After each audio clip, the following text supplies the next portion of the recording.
ರವಿ ಏನ್ ಚೆನ್ನಾಗಿದೆ ಮಗ? ನಾನು ಚೆನ್ನಾಗಿದ್ದೀನಿ ಸರ್. ವೆರಿ ಗುಡ್ ಸರ್, ಈಗ ಇದು ಯಾವ ಜಾನರ್ ಸಿನಿಮಾ? ಮೊದಲಿಗೆ KD ಅಂದ್ರೆ ಆಗ್ಲೇ ರಮೇಶ್ ಸರ್ ಒಂದು ಎಕ್ಸ್ಪ್ಲನೇಷನ್ ಕೊಟ್ಟರು, ಕಾಳಿದಾಸ ಅಥವಾ ನಿಮ್ಮ ಕಲ್ಪನೆಯಲ್ಲಿ KD ಅಂದ್ರೆ ಏನು? ಮತ್ತೊಂದು ಒಂದು ಖುಷಿ ವಿಚಾರ ಅಂದ್ರೆ ಒಬ್ಬ ಬಾಲಿವುಡ್ ಆಕ್ಟರ್ಗೆ ಮಂಡ್ಯ ಶೈಲಿಯ ಕಾಸ್ಟ್ಯೂಮ್ ಹಾಕ್ಸಿದ್ದೀರಾ. ಸೊ ನಮ್ಮ ಮಣ್ಣಿನ ಸಂಸ್ಕೃತಿ ಮತ್ತೆ ಇದನ್ನ ಅವರು ಯಾವ ತರ ಕ್ಯಾರೆಕ್ಟರ್ ಮಾಡ್ತಾ ಇದ್ದಾರೆ ಈ ಸಿನಿಮಾದಲ್ಲಿ? KD ಅಂದ್ರೆ ನಿಮ್ಗೆಲ್ಲ ಗೊತ್ತೇ ಇದೆ. ನಾನು ಸ್ಟಾರ್ಟಿಂಗ್ ಅಲ್ಲಿ ಹೇಳಿದ್ದೀನಿ, KD ಅಂದ್ರೆ ಒಂದು Kalidasa, character name Kalidasa. So ಇನ್ನೊಂದು ಏನಪ್ಪಾ ಅಂದ್ರೆ, ಯಾರಾದ್ರೂ ಮಕ್ಕಳಿಗೆ ತಾಯಿದಿರು ತುಂಬಾ ಪೋಲಿತನ, ತುಂಬಾ ತುಂಟತನ ಏನಾದ್ರು ಮಾಡಿದ್ರೆ, ಇಲ್ಲಾಂದ್ರೆ ದೊಡ್ಡವರಾಗ್ಲಿ ಹೆಂಡತಿ ಗಂಡನ್ ಬೈಯೋದಾಗ್ಲಿ, ಗಂಡ ಅಕಸ್ಮಾತ್ ಹೆಂಡತಿ ಏನಾದ್ರು ಗಂಡ ಲೇಟ್ ಆಗಿ ಬಂದ್ರೆ ಬಾ KD ನನ್ ಮಗ ನೀನು ಅಂತೀವಲ್ಲ. ಸೊ ಈ ತರ ಅಂದ್ರೆ ಪ್ರೀತಿ, ಆ KD ಅನ್ನೋದು ತುಂಬಾ ಲವ್, ಪ್ರೀತಿ. ಸೊ ಆ ತರ ವರ್ಡ್ ನಿಮ್ಗೆ ಅದೊಂಥರ ಜನಪದ ಅಂತೀವಲ್ಲ, ಜನಪದ ಅಂದ್ರೆ ಇಂಗ್ಲಿಷ್ ಎಲ್ಲಿ ಕರಿತೀವಿ. ಬಟ್ ಹಳ್ಳಿ ಜನರಿಗೂ ನಮ್ಮ ಹಳ್ಳಿ ಸೊಗಡುದು ಪದ ಅದು.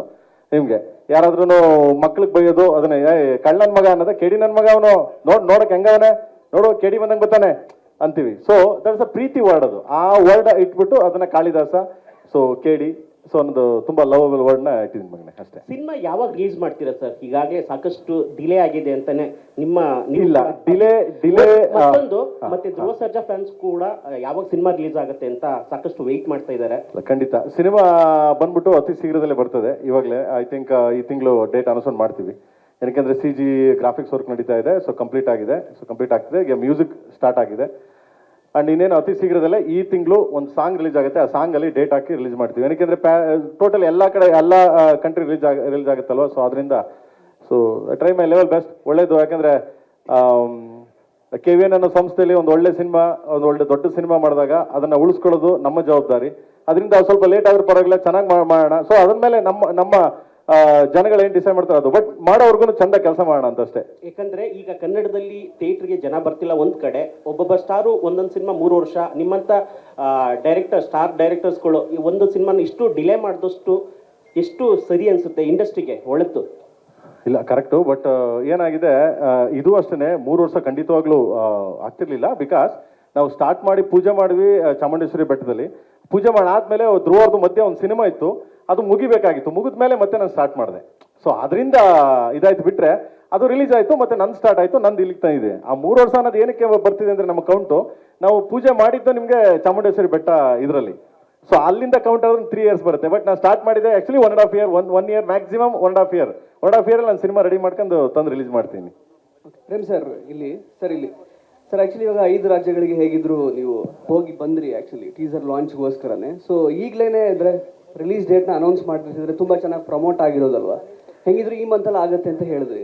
ಹೌದು ಆಗುತ್ತೆ. ಮತ್ತೆ ತಿರ್ಗಾ ಇನ್ನೊಂದು ಟೂರ್ ಹೋಗ್ತೀವಿ, ಸಾಂಗ್ ರಿಲೀಸ್ ಆಗ್ತಿದೆ ಈ ಮಂತ್ ಸಾಂಗು. ಆ ಟೈಮಲ್ಲಿ ಅನೌನ್ಸ್ ಮಾಡ್ತೀನಿ. ಏನಕ್ಕೆ ನಮ್ಗೆ ಏನು ಕ್ಲಾರಿಫಿಕೇಶನ್ ಇಲ್ಲ ಅಂತಂದಾಗ ಡೇಟ್ ಅನೌನ್ಸ್ ಮಾಡ್ಬಿಟ್ರೆ ತುಂಬಾ ತಪ್ಪಾಗುತ್ತೆ ಅದು. ಯಾಕೆಂದ್ರೆ ಸಂಸ್ಥೆಗೆ ಒಂದು ಕೆಟ್ಟ ಹೆಸರು. ಅಕಸ್ಮಾತ್ ಡೇಟ್ ಹಾಕ್ಬಿಟ್ಟು ಮತ್ತೆ ತಿರ್ಗಾ ಅದನ್ನು ಪೋಸ್ಟ್ಪೋನ್ ಮಾಡಿದಾಗ, ಸೊ KVN ಸಂಸ್ಥೆ ಅನ್ನೋದು ಒಂದು ದೊಡ್ಡ ಸಂಸ್ಥೆ, ಅದು ಕೆಟ್ಟ ಹೆಸರು. ಯಾಕಂದ್ರೆ ಒಳ್ಳೊಳ್ಳೆ ಸಿನಿಮಾಗಳು ಮಾಡ್ತಿದ್ದಾರೆ. ಆಲ್ ಇಂಡಿಯಾ ಹಿಂದಿ ಸಿನಿಮಾ ಮಾಡ್ತಾರೆ, ಕನ್ನಡ ಸಿನಿಮಾ ಮಾಡ್ತಾರೆ, ತೆಲುಗು, ತಮಿಳು, ಮಲಯಾಳಂ ಎಲ್ಲ ಲ್ಯಾಂಗ್ವೇಜಲ್ಲೂ ಕಾಲಿಟ್ಟಿದ್ದಾರೆ KVN ಸಂಸ್ಥೆ.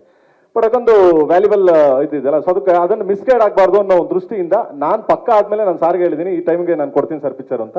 ಆ ಟೈಮಿಗೆ ಕೊಡ್ತೀನಿ ಸರ್. ರಮೇಶ್ ಸರ್, ನಿಮಗೆ ಪ್ರಶ್ನೆ ಸರ್. ರಮೇಶ್ ಸರ್, ನೀವು ಹೇಳಿದ್ರಿ ಆಕ್ಚುಲಿ ಈ ಪಾತ್ರ ನಿಮಗೆ ಆಫರ್ ಮಾಡಿದಾಗ ಸ್ವಲ್ಪ ರೆಸಿಸ್ಟ್ ಮಾಡಿದ್ರಿ, ಬಟ್ ಆದ್ರೂ ಅವರು ಫೋರ್ಸ್ ಮಾಡಿದಾಗ ಒಪ್ಕೊಂಡ್ರಿ ಅಂತ. ಅದು ಯಾಕೆ? ಪ್ಲಸ್ ಆ ಪಾತ್ರವಾಗಿ ನಿಮ್ಮನ್ನು ನೋಡ್ಕೊಂಡಾಗ ನಿಮಗೆ ಹೇಗೆ ಅನಿಸ್ತು ಅಂತ?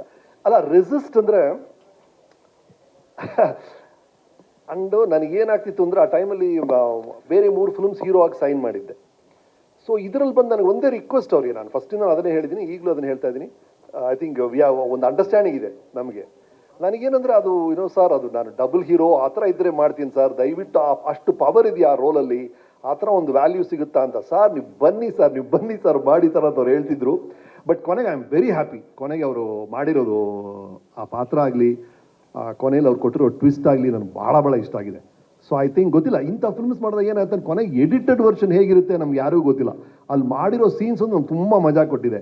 ಬಟ್ ಕೊನೆಗೆ ಆ ಫಿಲ್ಮಲ್ಲಿ ಎಷ್ಟು ಶೂಟ್ ಮಾಡಿದ್ದಾರೆ, ಏನು ಉಳಿಯುತ್ತೆ ನಂಗೆ ಗೊತ್ತಿಲ್ಲ.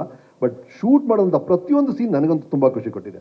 ಸ್ವಾದಿಷ್ಟತೆಯ ಸ್ವಾದ, ತಾಜಾತನದ ಆಹ್ಲಾದ, ಉತ್ತಮ ಆರೋಗ್ಯ ಮತ್ತು ಹೆಚ್ಚಿನ ರೋಗ ನಿರೋಧಕ ಶಕ್ತಿಯ ವೃದ್ಧಿಗೆ ಈಗ ನಿಮಗೆ ಸಿಗುತ್ತಿದೆ ಉತ್ತಮ ಗುಣಮಟ್ಟದ ಪೌಷ್ಟಿಕಾಂಶ.